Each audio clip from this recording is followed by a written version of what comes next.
No matter how good of a speaker you are, all of us have left a conversation or more likely an argument thinking, that could have gone better. For most of us, it's just because we aren't able to gather our thoughts when things get heated. Nobody likes to think back later that day and realize that they had the perfect comeback or reasoning, but just weren't able to get there in the moment. But it doesn't have to be that way. Luckily for us, experts have been able to crack the code on why so many people's thoughts get jumbled up when we get heated. Which is why today we're presenting 10 ways to articulate your thoughts clearly during an argument. Make sure to watch until number 1 because it's one of the most helpful tips for arguments we've ever seen.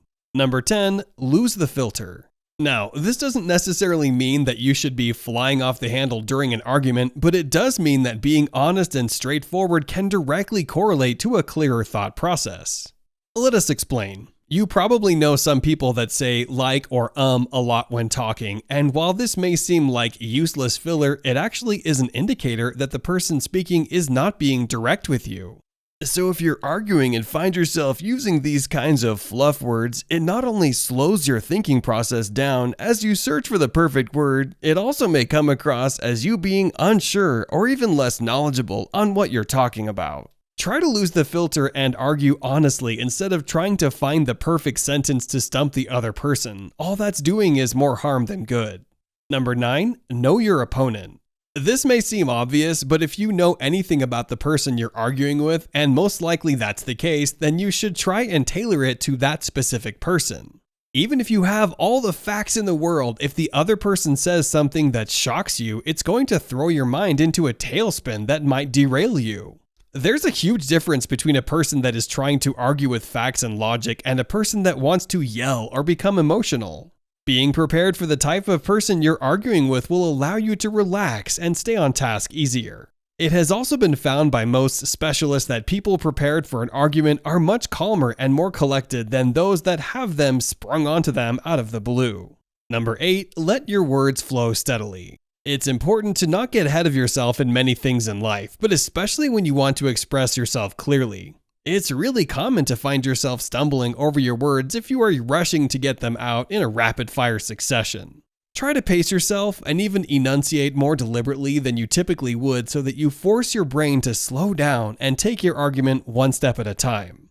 Some people say that you should imagine your words like a river and your mind a raft. You want a smooth, consistent current and not choppy, abrupt waters. While there is no right way to argue, there are definitely wrong ways to communicate your emotions. And so rather than wondering if you're speaking too slow or too fast, just try to stay consistent at whatever pace you naturally find yourself. Number 7, record yourself.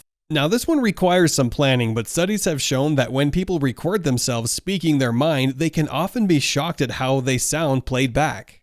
If you think you are heading into an argument with your boss or a friend, hit record on your phone and put it in your pocket. Listen to it back later and you'll find that you maybe weren't doing as hot as you thought, or that you made better points than you realized. The key here isn't really even to care about the message, but instead to track how your brain works under stress and to find ways to identify weaknesses or areas to improve down the line. Number 6, find a phrase to give yourself room to breathe. Like we talked about earlier, you don't want to use empty words or space fillers when arguing, since this implies that you are thinking instead of letting your mind flow freely. That is not to say that you must always be in attack mode either, and it is equally important to give your mind the opportunity to respond to accusations or statements when they come up. Psychotherapist Lynn Gabriel recommends coming up with a phrase to be able to collect yourself and respond intelligently instead of in a heated way. Something like, "I don't have an answer for that right now, but I will," can give your mind a chance to come up with that perfect answer during the argument and not hours later when your brain finally has a chance to think things through. By the way, if you're finding this video valuable so far, then make sure to hit the like button for the YouTube algorithm, and why not subscribe so you can keep learning more? It's free. Number 5, recognize if you are becoming emotional. A surefire way to lose an argument is by letting your emotions get the better of you, but it is also not a good idea to completely cut yourself off from them. Arguing can be difficult, and usually either you or the other person is already entering the conversation a bit emotional to begin with, which can overshadow valid criticism you may be trying to articulate. When you start to feel the signs of emotion taking over, there are some tried and true methods to calm yourself down, like counting to 10, giving yourself a pep talk within yourself, or inhaling deeply. When you've calmed yourself down, you can continue to express your points clearly. People will sometimes tune out those that they think are speaking from a purely emotional perspective, and while this may not be entirely fair, in the heat of the moment, it is more important to seem like you are on top of the situation rather than it overwhelming you. Number 4, acknowledge their point of view. While most people can understand that the person arguing does not share the perspective that you are trying to share, a lot of people stop their thought process there. Unfortunately, that's probably harming you when you're in the heat of the moment. This is because if you can't acknowledge their point of view, you are going to spend valuable thinking or being confused about their perspective instead of trying to convince them of yours. It's rare that two people are arguing just for the fun of it, and so realizing that the other person is having just as a hard time in this confrontation as you are can help relax you.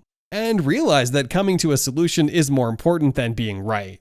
Number 3, decide what is worth mentioning. Angry thoughts are usually referred to as seeing red by people because they literally feel so blinded by their anger that they no longer see reason or are even aware of how they may be coming across anymore.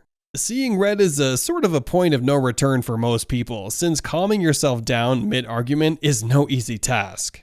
That's why it's super important that you let go of thoughts you may be having that are resentful or that won't help articulate your side of things.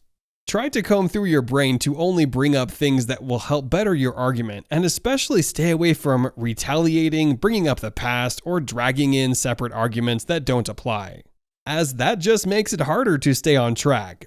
While this can be hard since the other person may not be applying the same rules to their own argument, you should try to avoid sinking down to their level and instead try to raise them up by pushing them to defend themselves with facts and logic instead of pride and ego.